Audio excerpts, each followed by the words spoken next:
through the clothes of somebody.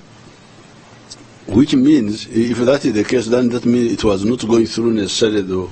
I don't know. But the experts here can say more about that. But the good thing with this one, this virus goes through the soft parts. The eyes, the mouth, and the nose. The mucous membranes. This therefore means that even when you get near a person with the virus in his or her body, he or she can only infect you if she sneezes. Now, this sneezing is very difficult for us when we use English, because English is a poor language. Because with Runyankore, Okwetiamara is when you blow out. That's Okwetiamara. Sneezing is actually Oksholeza. Oksholeza when you pull in. So I don't know how they call it even in Uganda. When you pull in, that is Oksholeza. And that's what we translate as sneezing in Runyankore. But when you blow out, that is Okwetiamura. So we are talking about blowing out. When you blow out, Okwetiamura, chew. Or coughing, or cholera. If this person who is infected sneezes out, or coughs out near you, so that the tiny and invisible bimira, the mucus, but smaller ones, mucus from the nose, or spittle, some small saliva, enter your nostrils, or those infected materials from the body land on a surface, like a table, a chair, a door handle, a hanky, where the virus can stay alive for 3 hours, and then you touch it, and then you touch your soft parts of the body, the eyes, the mouth, and the nose. That's how it will affect you. Either you are near the one who sneezes out, or who coughs out, or what he coughs lands on a surface where the virus can stay alive for 3 hours. And when you touch there, and you touch yourself on the soft parts, that's how it will go into you. That's why I want you to understand this very, very clearly, so that you fight. It is this characteristic of either being blown out by sneezing out, because English is poor, doesn't distinguish between sneezing out and sneezing in, which the Runyankore does. Because Runyankore Okwetiamura, you sneeze out. Oksholeza, you sneeze in. That's Oksholeza. When I take in the breath through the nose. But English is sneezing. So sneezing how? In or out? I don't know why you like English, but that's a different topic. So, if you sneeze out, if an infected person sneezes out or coughs, and you are near, and that watery breath gets into your nostrils or your eyes, that's how you will get infected. Or what he sneezed out falls on the surface, like a table where you touch, and then you touch yourself in the soft parts. That's how it will go into you. The cabinet, under my chairmanship, on Monday the 16th of March 2020, sat and decided as follows. Although the kill ratio of the virus is not very high compared to, for instance, Ebola, this is only if the victims are in perfect health. You must understand that, Ugandans. The virus will kill only 3% out of the 100% infected if the 100% are healthy, in perfect health.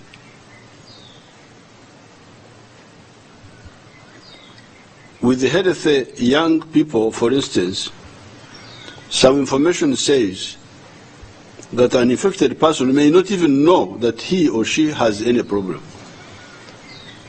They say that it can go through a healthy young person without even knowing that, without him or even the people around him knowing that he was attacked. She may defeat the virus without even knowing that it ever attacked him or her. The real danger to society, however, is for the old people, 70 years and above, and people with other diseases that they have been surviving with. Such diseases are like TB, tuberculosis, HIV, diabetes, hypertension, I think even cancer.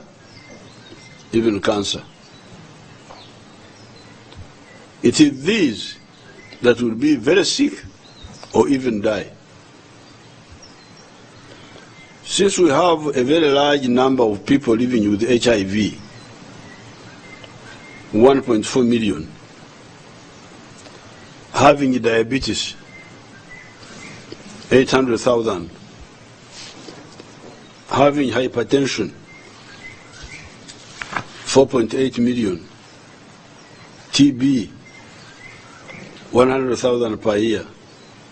I did not get the figure for cancers. We must do everything possible to ensure that this enemy does not come here, does not find plenty of dry grass piled up and ready for ignition. What is the dry grass that can help to start and sustain fire of a coronavirus epidemic? It is the big masses of people gathered together and in close proximity.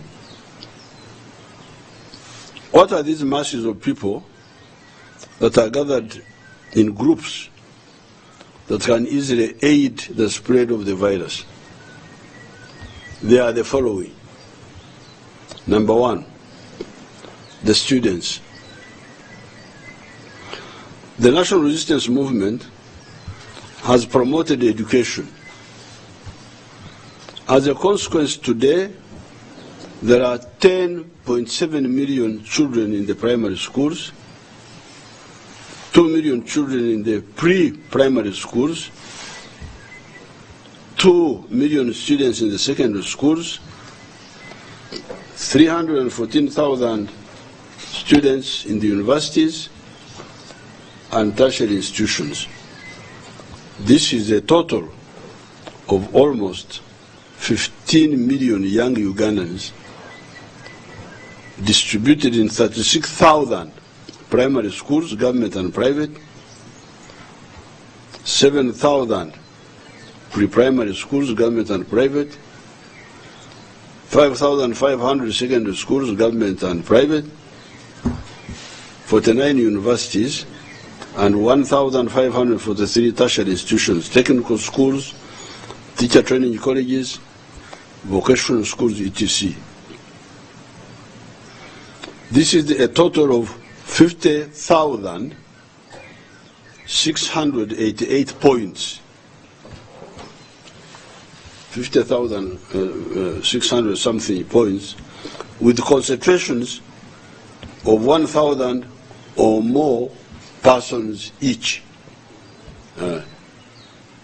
So these 15 million Ugandans are gathered in 50,000, or let's say 51,000 to make the figure simple, points in the form of schools and colleges and so on. When I visited Masaka SS in Masaka town, it had 4,000 pupils without counting the other non-student people staying in that compound.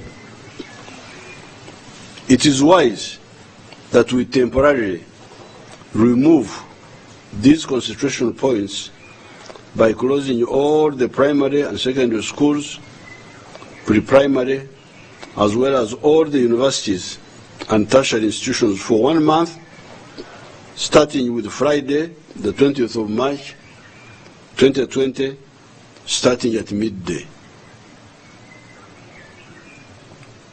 This is what the government has decided, that these 50,000, 51,000 points approximately should close, all of them temporarily, starting at midday on Friday, 20th March. All these institutions, without exception, should close so that we deny this virus those concentrations. The 42 million Ugandans are divided into about 8 million homesteads. Once the education institutions population goes home, they will disperse into these 8 million homesteads that have much less concentrations.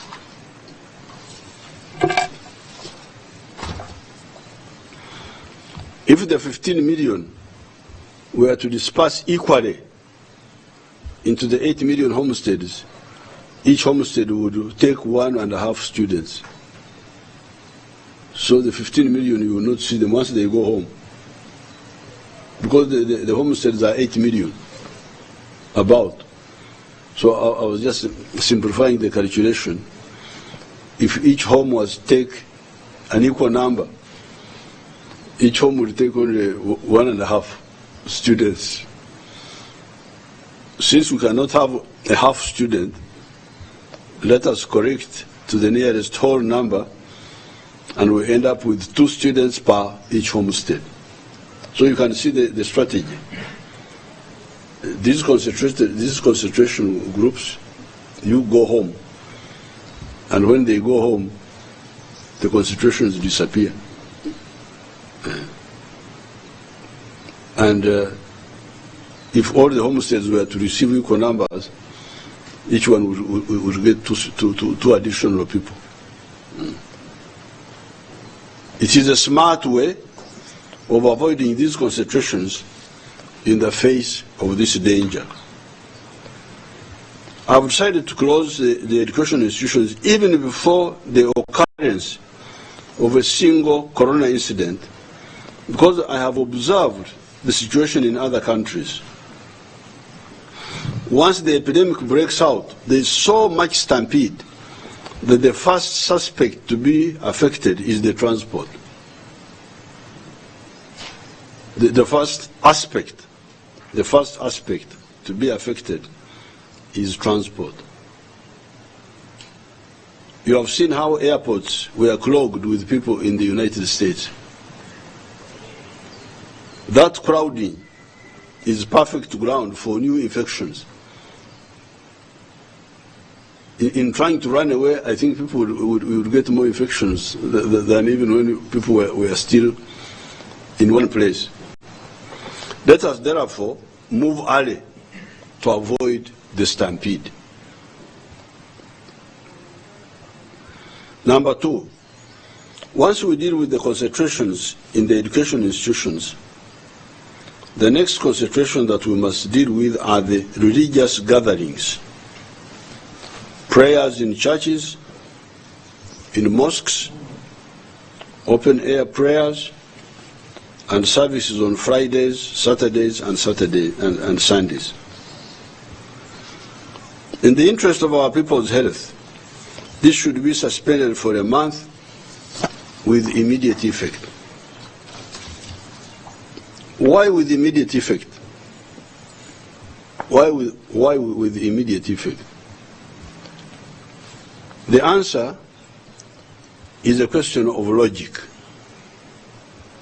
What if a person that is not yet infected today with the virus is infected tomorrow, Thursday, the 19th of March 2020,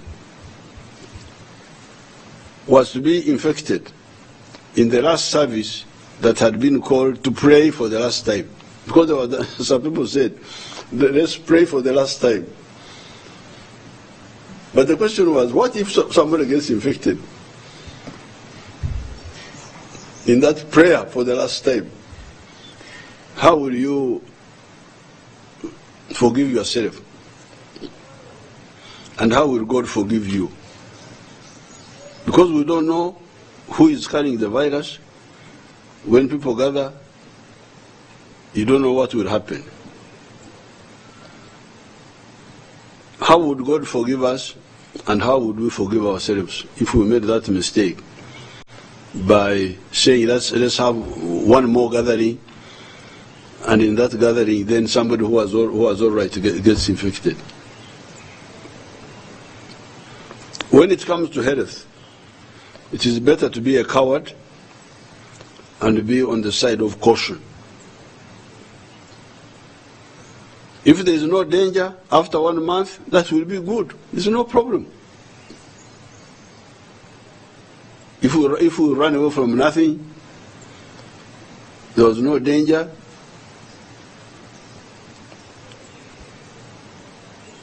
that's no problem. If there was danger, we would have then avoided it. So really, logically, the faster we run, the better. The prayers will continue, but in homes. When I was reading the Catechism at Chamate, 1957, one of the things I learned was that God, and I tried to get it translated in English, and they told me that the Wanyankore were trying to translate the fact that God is omnipresent, omnipotent,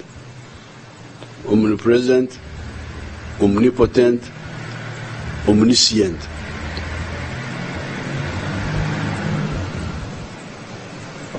Since God is in all places, we can pray at home. Yes, we have been praying together, it has got its advantages, but if it has got a danger, then surely, logically, we cannot insist.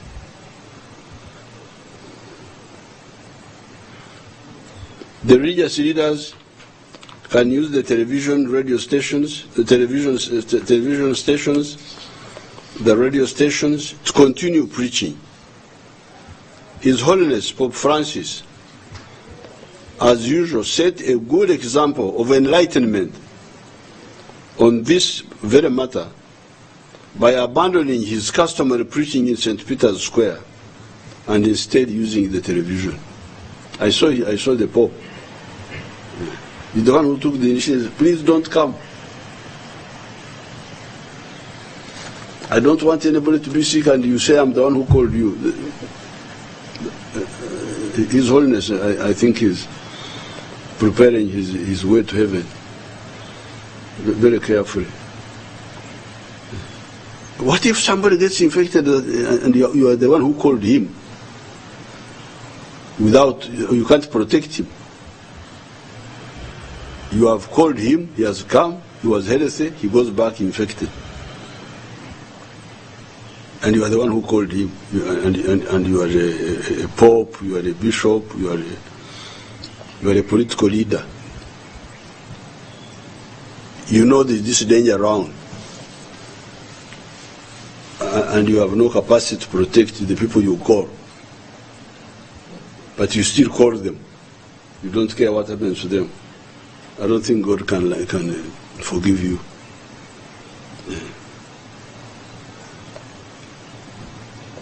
I think His Holiness,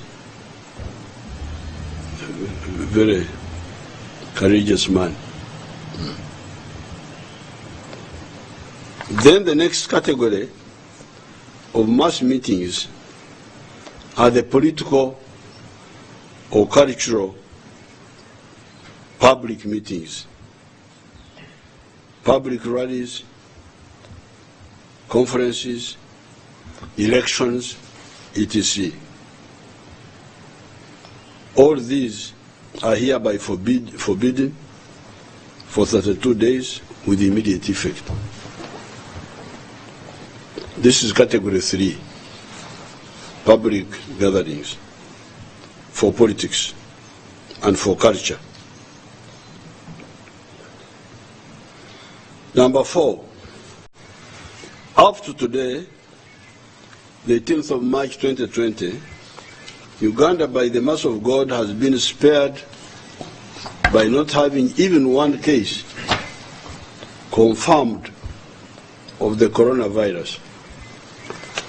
There has been many false alarms that our laboratories have proved false. However, there are countries in the world that have had many cases. We describe these cases as category 1 countries in terms of the epidemic.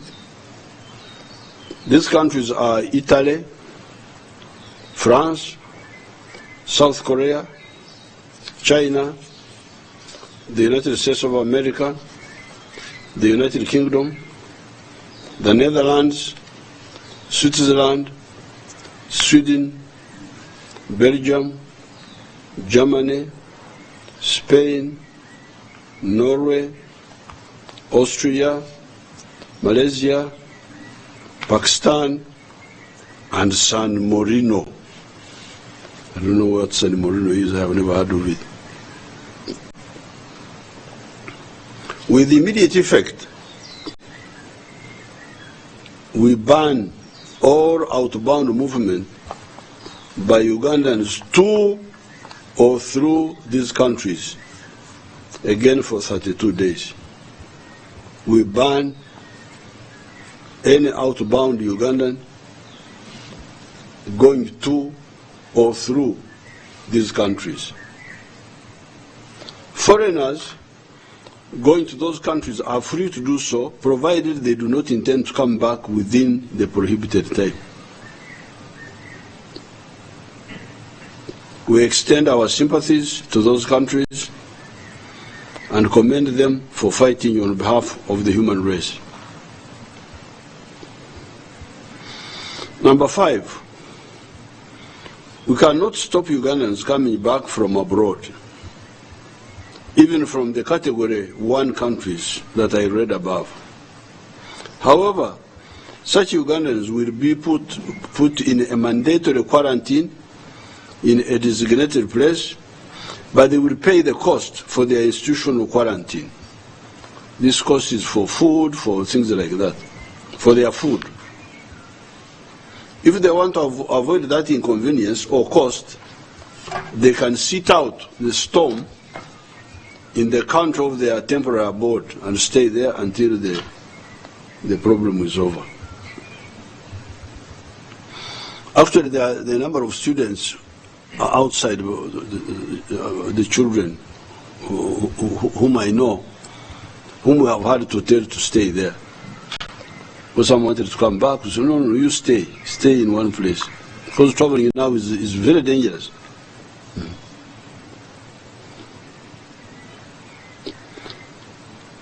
6. The next points of mass concentrations are the non-agricultural workplaces, such as factories, hotels, large plantations, markets, tax parks, etc. These should continue functioning, but with standard operating procedures, what we call SOPs, put out by the Minister of Health. These can continue operating, but with the Everagiro, with the do's and don'ts put out by the Minister of Health. These do's and don'ts will include compulsory hand washing by all persons who enter or exit those workplaces. Anybody with symptoms of sickness should not be allowed access to that place for any reason. The employers should install temperature monitors, etc., etc. They will give the details of those SOPs. The ministry will publish the detailed SOPs, the detailed do's and don'ts as part of the statutory instrument to be signed by the Minister of Health with immediate effect. Number 7. Then the issue of Uganda-style weddings that bring together a pentagon of groups. Pentagon. Pentagon is a five-sided polygon. That's what I call it, pentagon. 5 sides. What are the five sides? The clan members of the bridegroom. Those come. Shwera. The clan members of the bride. Shwerwa. Or Omugore. Now, that's where English becomes a problem. Because in Nyankore, the Mugore was the woman. You could not have a man as a Mugore, but that's in Nyankore. The other language can. So the clansmen of the boy come, the clansmen of the girl come, then the maternal clans of the two sides, because you cannot bring the father's clan without bringing the mother's clan of the couple come. In Uganda they call this obukoja. Obukoja. In Nyankore they call it obuihwa. So the kojas of the two must come. The kojas of the woman, the kojas of the girl, the kojas of the boy. The school alumni, the ones who studied with these young people,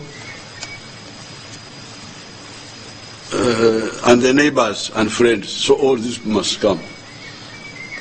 That's why I call it pentagon, 5 sides. Maybe when it is 6 sides, what do you call it? Hexagon? What?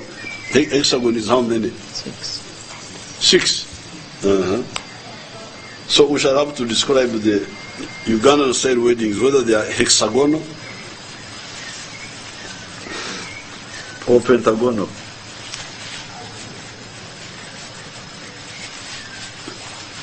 These tend to be big gatherings of people coming from the 6 points of the campus. North, south, east, west, northeast, northwest, they all come. This multidirectional source of the embaga attenders, the feast, of the feast attenders can be a source of great danger. It is therefore decided that the weddings of this type should be postponed for 32 days from today. If, however, the couples intending to marry are really in a hurry, they could go for a purely scientific wedding, only involving the core stakeholders, who are the bridegroom, the bride, the best man, the assistant to the bride, the matron, and the priest, or the chief administrative officer.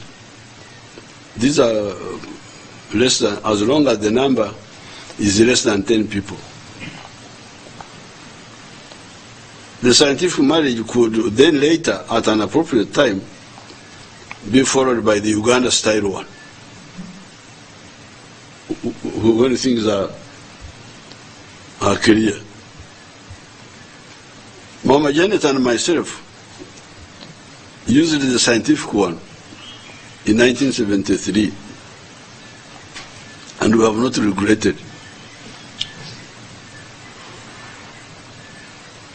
The coronavirus, in quotes, that time was the Amin regime. That was the coronavirus, which could not allow the Uganda-style wedding. Much later, with adult children and grandchildren, Janet and myself were able to celebrate the 40th anniversary of our marriage, the Ugandan style, with the whole Raktura compound full of people, with our grandchildren and the brides as the bridesmaids now this time. So we were able to catch up with the Ugandans.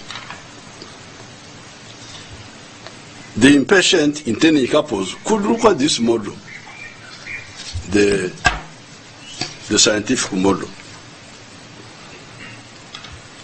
8. The other occasion that gathers a lot of people is a funeral. Again, relatives, friends, associates, neighbors, etc. turn up in big numbers.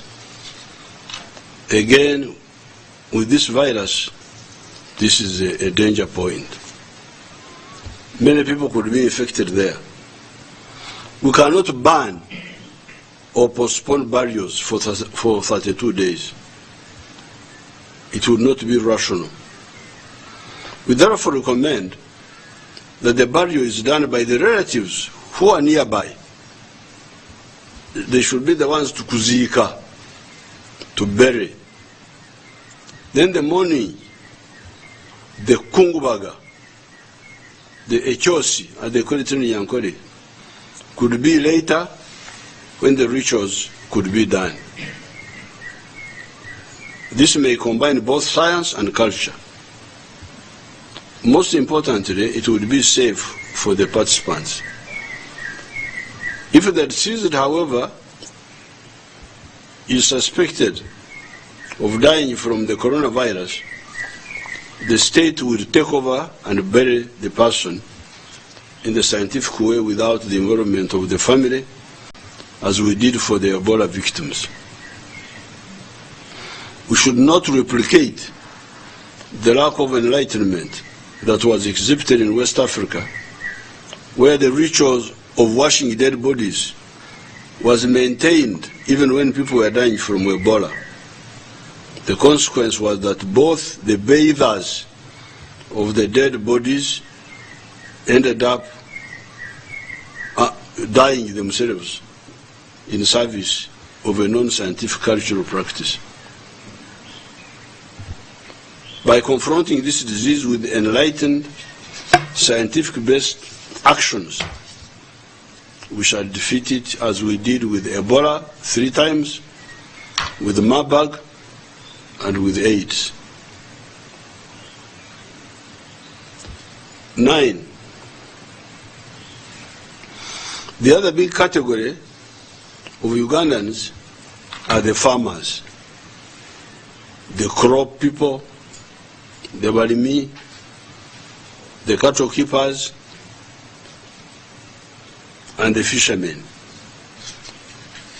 These account for about 10 million families according to the 2014 census, with a population of 33 million people.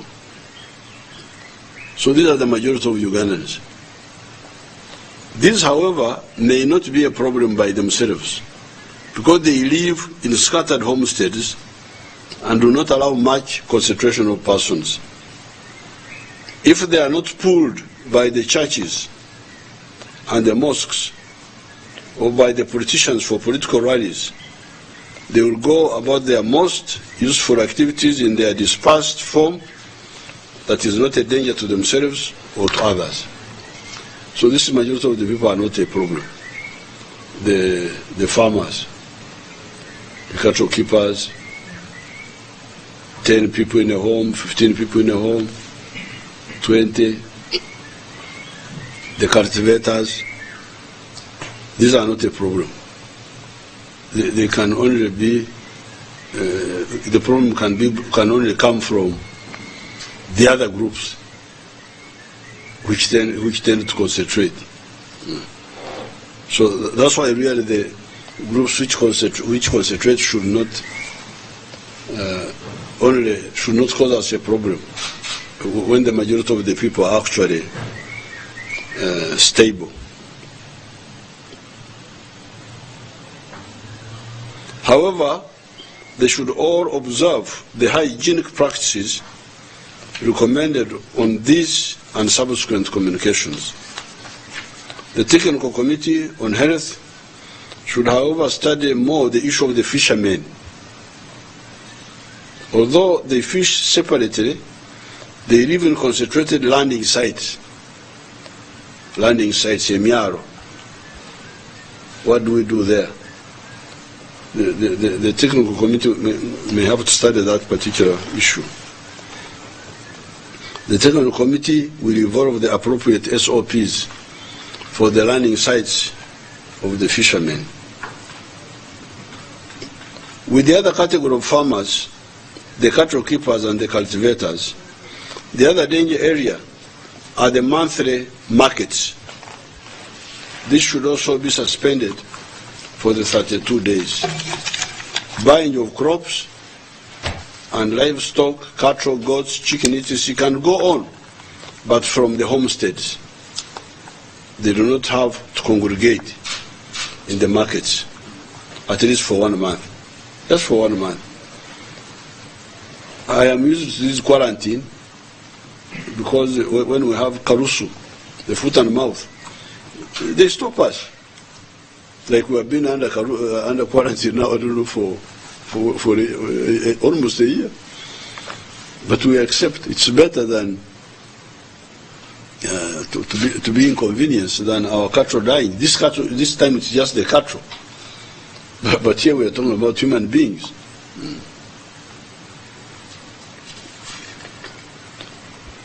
Number 10, the next front line with this virus is public transport.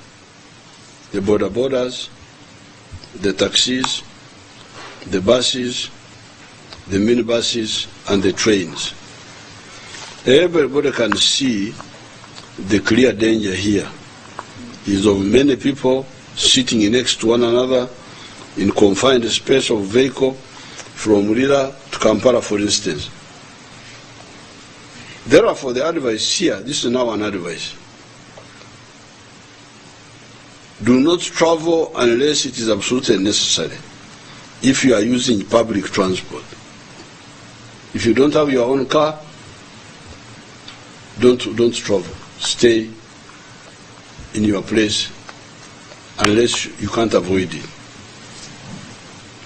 Additionally, the companies that operate these means of transport should be given mandatory SOPs, standard operational procedures, by the Minister of Health. Hand washing, not allowing sick people on board, temperature monitors, etc. With these precautions, public transport will continue.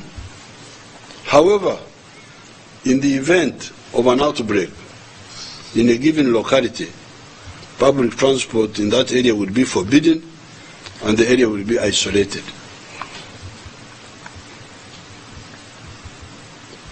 11.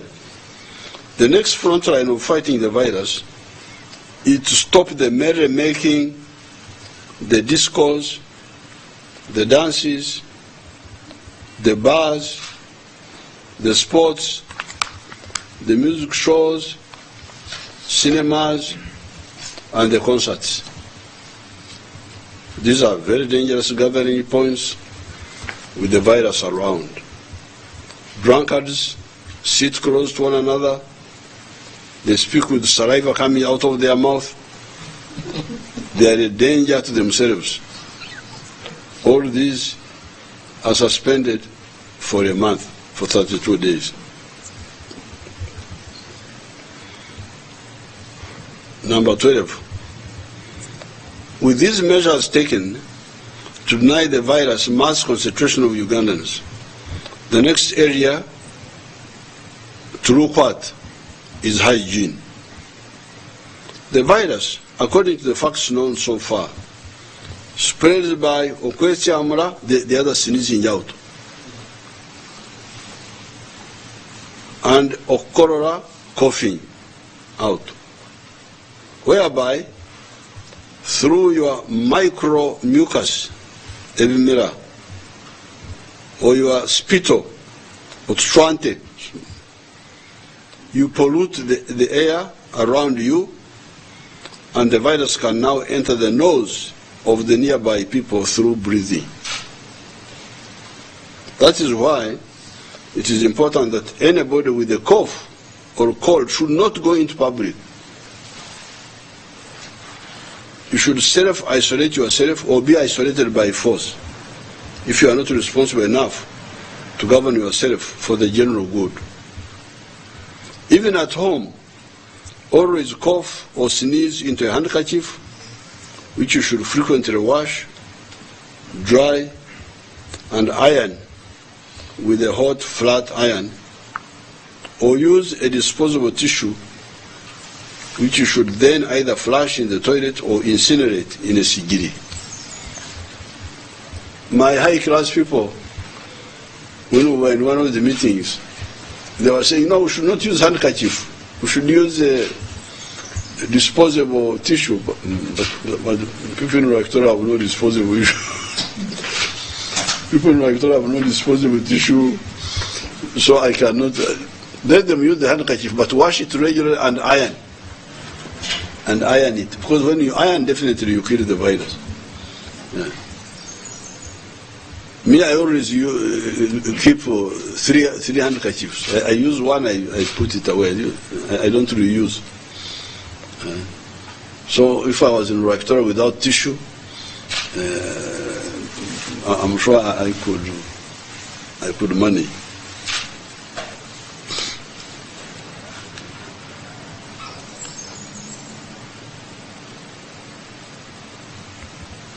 Do not spray the public or your family with your mucus or spittle through primitively sneezing out or coughing without precautions or blocking your output in the manner suggested. Once the individuals control coughing and sneezing, then the next danger point is touching surfaces with infected hands. Tables, door handles, telephone handsets, etc. Here the answer is to cough and sneeze into the tissue, which you destroy so that your hands are not contaminated. In any case, you regularly wash these hands. Therefore, your hands do not pollute the surfaces.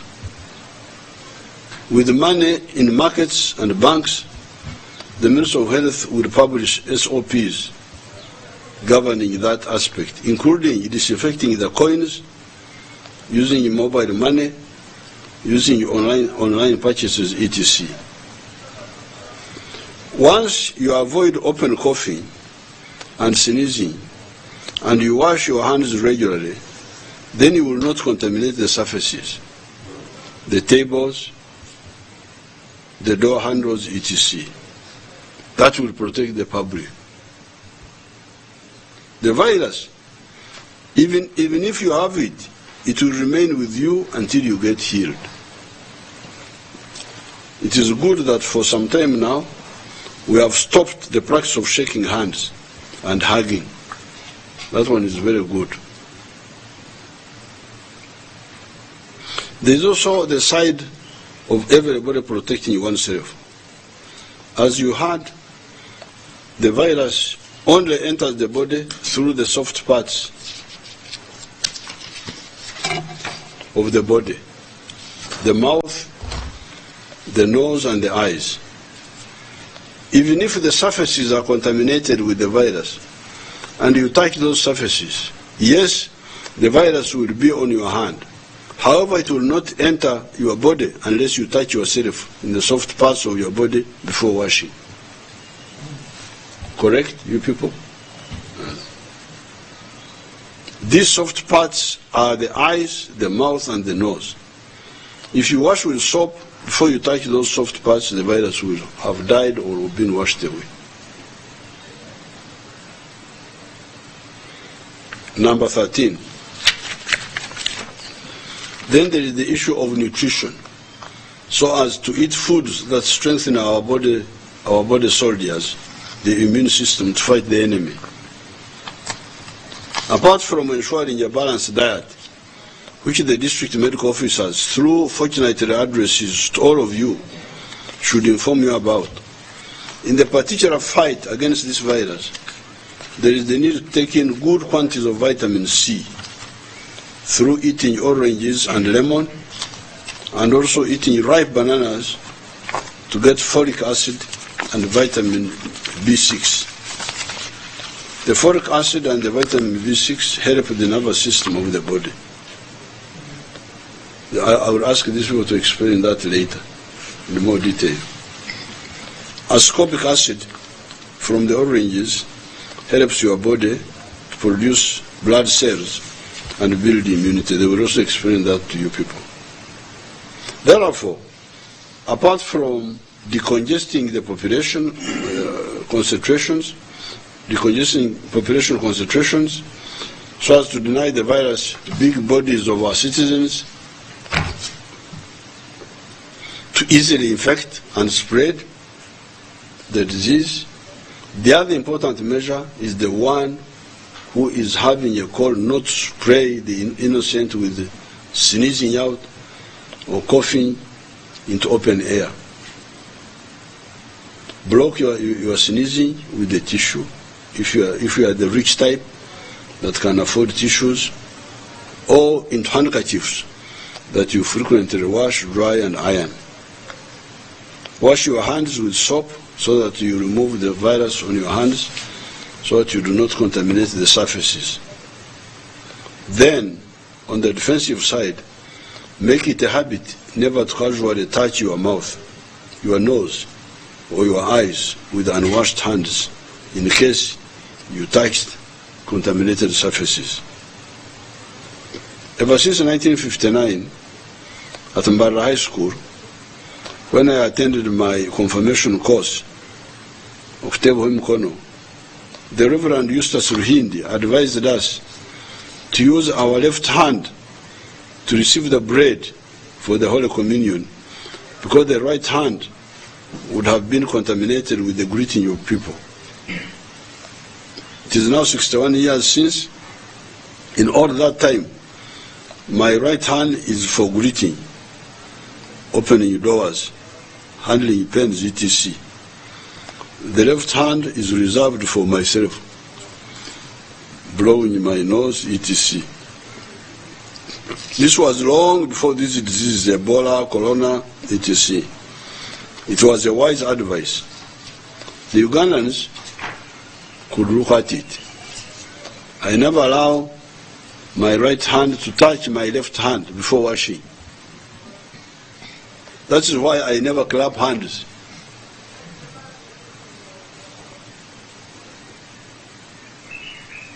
They have not seen me clapping hands, never, in public. I normally bang the table because I'm using the other hand which I donated. to the public. I normally bang the tables with the same right hand that I donated to the public long ago. I never want my right hand to contaminate my left hand, which is strictly for myself. Otherwise, Uganda is prepared. We have isolation centers. We have long had the testing capacity within the country ever since the first Ebola days. We have some factories providing hand sanitizers, and we are going to have more. Some factories will start producing face masks of the different types. There's even some talk of treatment using the old chloroquine. However, prevention is better than cure. On the side of the economy, there is no doubt that some sectors like tourism, hotels, sports, entertainment, etc., will be hit by the phenomenon of this disease. However, others, like the manufacturing sector, will get a boost.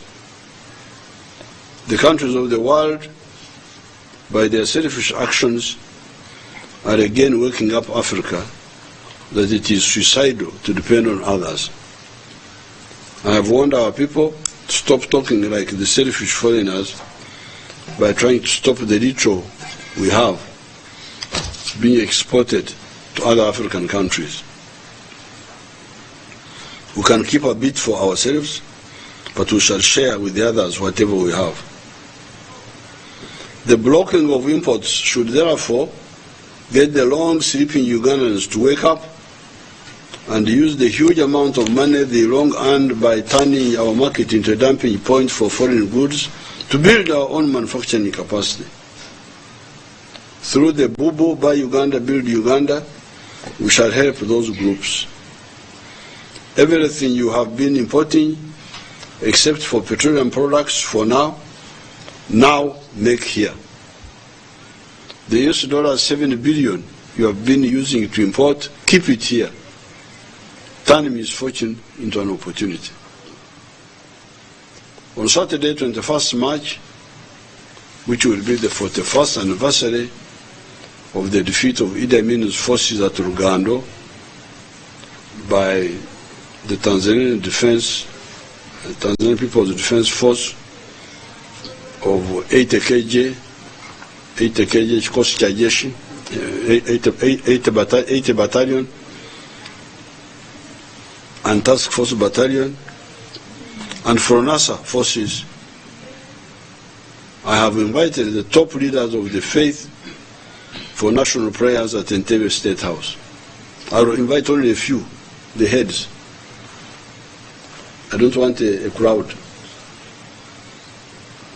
I will invite a few, they come and we pray for the whole country. The few of us will pray for the whole country together. All of you pray in your homes. God will hear us. In order to synchronize the dates with the closure of the schools on Friday, the actions of suspending the other activities that are starting immediately will run for 32 days, not 30 days. I thank you and I wish you good luck. Say something about the nutrition.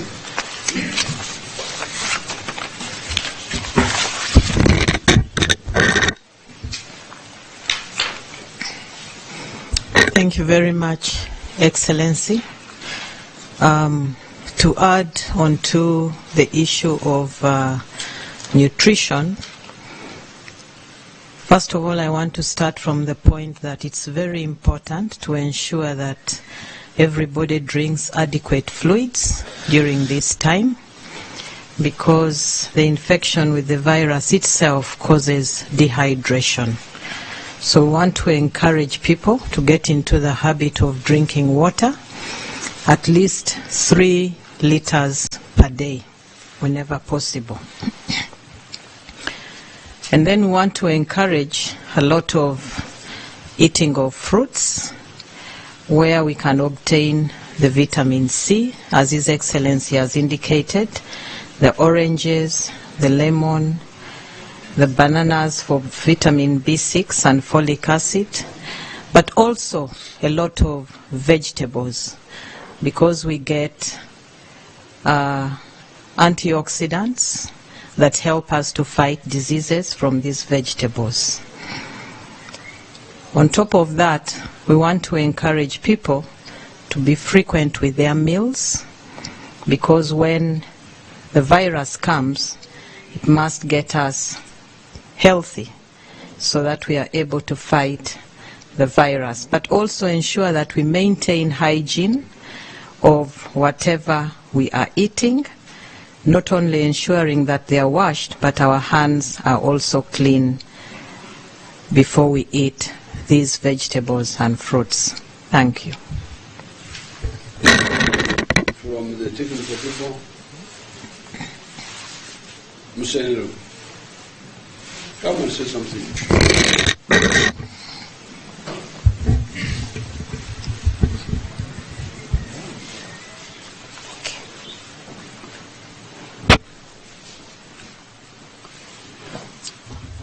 Thank you very much. What I would like to add is a new recommendation for managing cough and sneezing in public places. Sometimes we just turn aside and put our hands, or sometimes you don't have a hanky or you don't have a tissue. The World Health Organization now recommends sneezing into your elbow, because at least all of us, we have our elbow. So this is a practice we would like people to adopt. So if I'm coughing, I do this. And if you have a shirt, long sleeved, especially the men, then it will not go anywhere. It's something that is being promoted at very high level. So it's something we can adapt, because usually the hankies, we have been everywhere. Then you're touching them and then putting on your nose. But if you can sneeze in your elbow, then that will prevent pollution. I think we thank you, Your Excellency. We are just requesting the cooperation of the public to trust the technical team. We will defeat the virus. This thing you are not touching your eyes and so on. Even if I touch, even if I pick on my hands, but as long as I don't touch myself. Yes. In the soft parts. Yes, hand management, we call it. People touch their faces without even thinking about it, but we would like to call upon Ugandans to be conscious with managing their hands, to make sure that your hand is not on your face, because even if the hands are dirty, even if my hands were contaminated, yes, as long as I didn't touch the soft, as long as you don't touch these 5 holes, I could avoid. Yes. Confirm that. Yes. The virus does not move in the air. So you can have the virus on your hands, but if you do not touch and it does not go your through, eyes, it will not go through the skin. It does not penetrate the skin. It just enters through these 5 holes on our face. That's the major. The 2 eyes, the nostrils, and the mouth. Those are the major ways that it's entering. So it's actually easy to stop. Yes. You know me, I always study the enemy. I've listened that's how I fought AIDS, because I listened carefully, and then I was able to advise. This thing is really just indiscipline and carelessness. Yes. This thing can be stopped if we are serious. Yes, the major frontiers of distancing, social distancing, avoiding crowding where people sneeze on you. That's one of the major interventions. Managing your hands, making sure that your hands, you don't touch your face with contaminated hands. So you wash your hands, even if you don't have disinfectants, but if you have soap and water, it's enough. So long as you wash well. About soap and water, that they actually can kill the virus. Yes. Explain more about the science of it. Yes, soap can kill most of the virus, because Why? You tell us the science. the virus has a layer, a coat, which it puts on. It has its material, the genetic material inside it is surrounded by a coat which has proteins and fats. And we all know that when you wash fats with soap, it goes away. So it puts holes into that coat, and that causes the virus to die. So most of the virus will be killed if you use it. It doesn't have to be medicated soap, just ordinary soap. But it also removes most of the things, even if the mucus were attached. So even that which has not been killed, it will be washed off. So soap and water. Your Excellency, there is a rumor which has been out there that because we are recommending alcohol for cleaning, people should go and drink alcohol. That you don't have enough, you can't drink enough alcohol to kill the virus in you. The alcohol for sanitation is used outside, because by the time you have that amount of alcohol in your body, the alcohol will kill you before it kills the virus. So the alcohol and sanitizers are for spraying on hands and surfaces, not for drinking or thinking that it will kill the virus in your body. So what these experts who have information but keep it to themselves, you wonder why they do that. They are now saying that ordinary soap can actually kill these viruses. Then I challenged them and said, why? They said, but when you wash with soap, it removes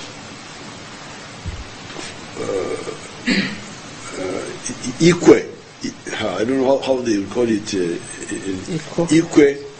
That. No, equa is a mixture of body exudations. What the body sweats out, the things which come out of your body. It's called equa. I don't know how they would say it in English. How would you say it in English? Equa. Eco. Come. What? Scum.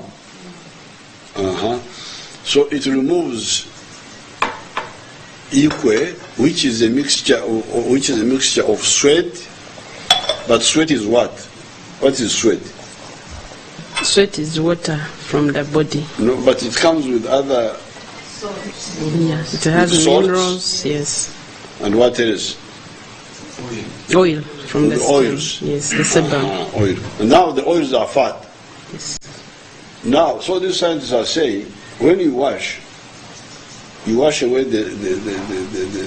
those things, including the oil, which is body fat. Yes. Now, in the same way, so your hands become clean. Become clean because the soap takes away that layer of filth which has come from your body. Yes. So, in the same way, because this virus has got some fat portions Yes. in it. So when you wash with soap, the soap takes away those portions and creates holes, punctures in the skin of the virus. And that's how the virus can disintegrate.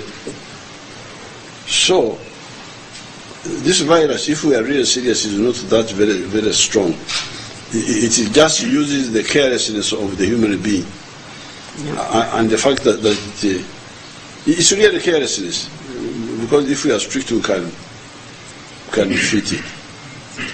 Anything else, you people? Mine is just to say thank you. Your Excellency, mine is to say thank you so much for putting the Ugandan life, giving it first priority. Of course, without life, we cannot think of other things like development. Mine is to say thank you, Your Excellency, and to inform you that we shall do as you have decreed.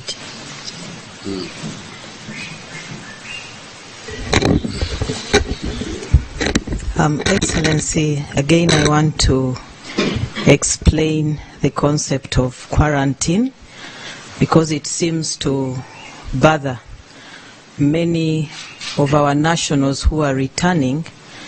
They are wondering why we are putting them in institutional quarantine. They want to be let to go. But I want to reassure all of you that this is for your own safety.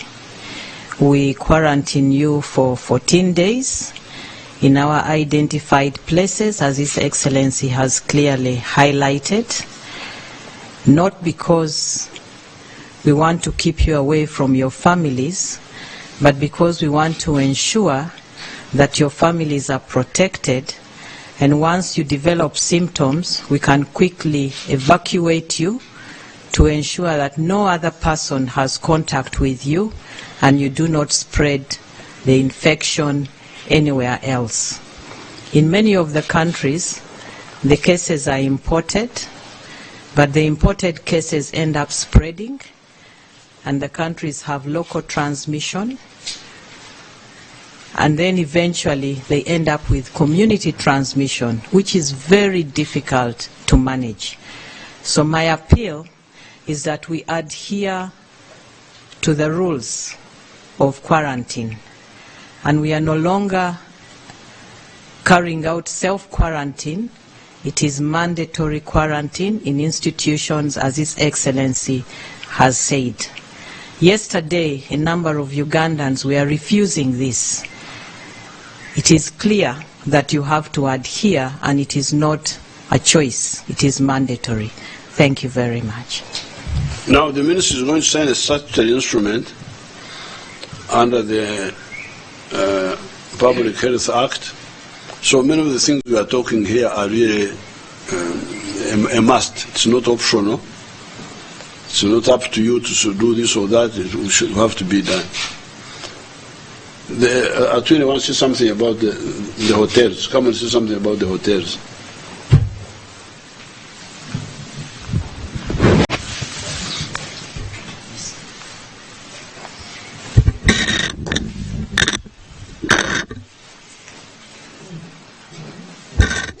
In addition to other workplaces, we also want to remind the hotel owners and the restaurant, because we know that eating will continue, people will continue accessing these services.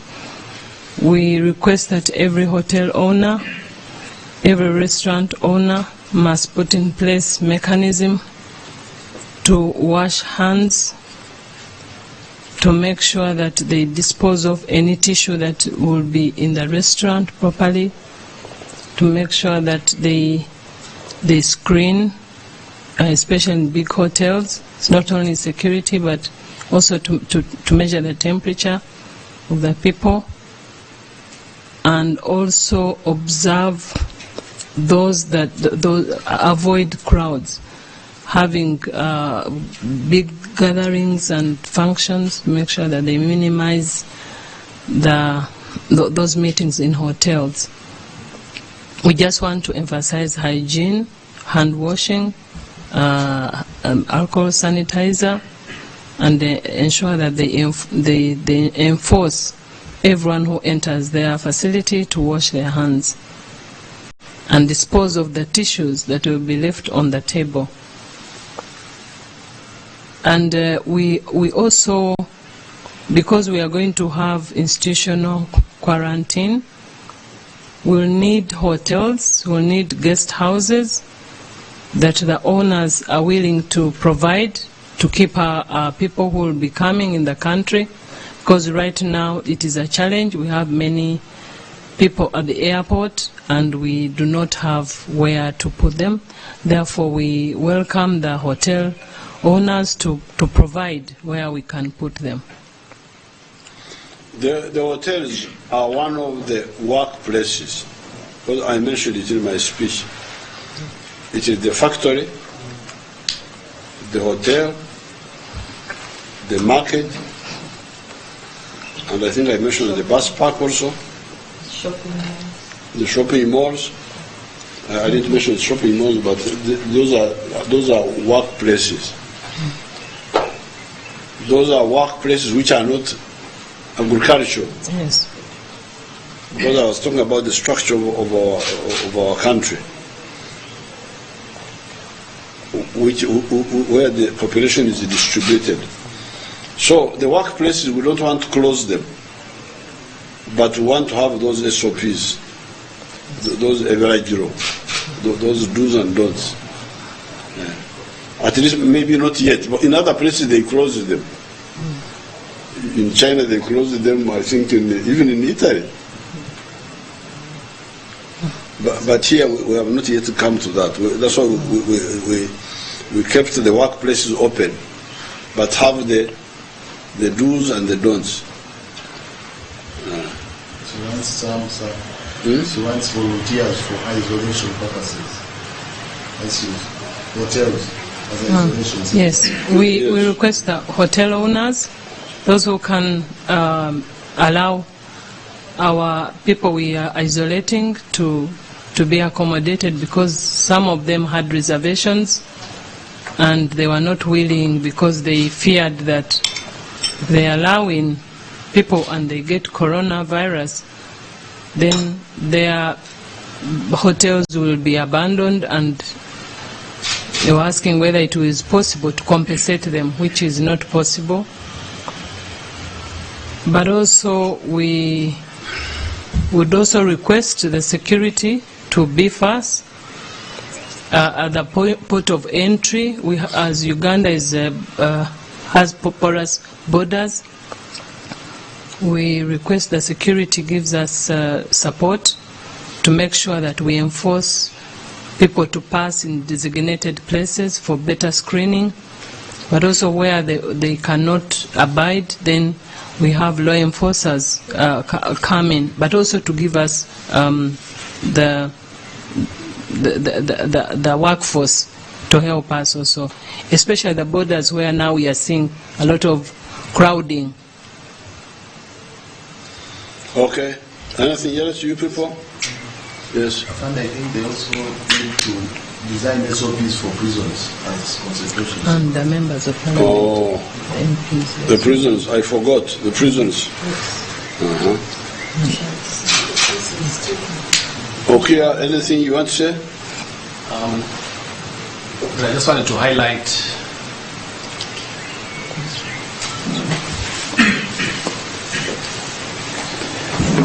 Thank you so much, Your Excellency. I just wanted to highlight the importance of prevention. Right now, there's no known cure for coronavirus. There are a number of drugs which are being investigated, including chloroquine is one of them, and there are also antiviral agents, but we do not have the completed studies to show that this is the drug that works or this is the cure that works, and therefore the most important thing is to prevent getting the disease at this point, and hand washing is probably the number one most important intervention.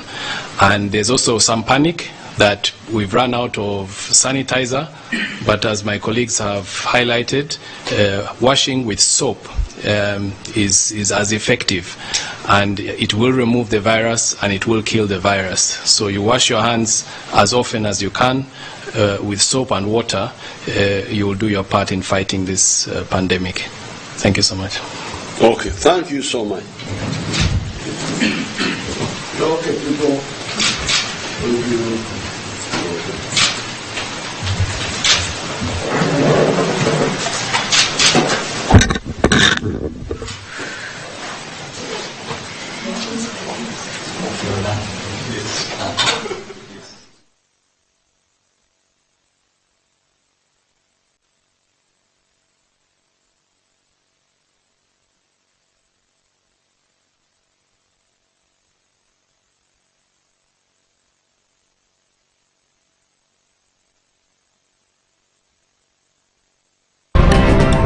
Happening now.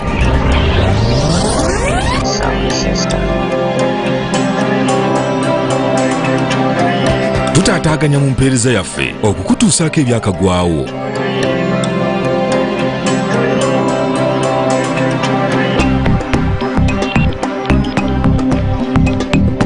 happening now.